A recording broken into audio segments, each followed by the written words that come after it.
La mwisho, jana tumekuwa kule Senate, tukasikiza ile kesi ya deputy governor ule, na tukakuwa na siku kubwa sana, kwa sababu wakati tulisikiza hiyo kesi tukajifungia ndani, tukasema tutume huyu mtu nyumbani ama baki. Tukaangalia ile pesa ambayo ameshtakiwa nayo ni shilingi 1800 peke yake.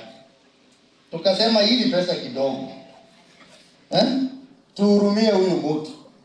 Lakini wengine wakasema hapana, mambo ya ufisadi, hata hiyo shilingi 10 lazima mtu aende nyumbani. So tulisukuma huyo jamaa nyumbani kwa sababu ya hiyo shilingi kidogo tu 1800, ameenda nyumbani. Kwa hivyo hii ni funzo kwa watu wote, mambo ya ufisadi tukome, mambo ya ufisadi. Mimi najua governor na mimi sisi ni maadui wa ufisadi, hatupendi ufisadi hata kidogo.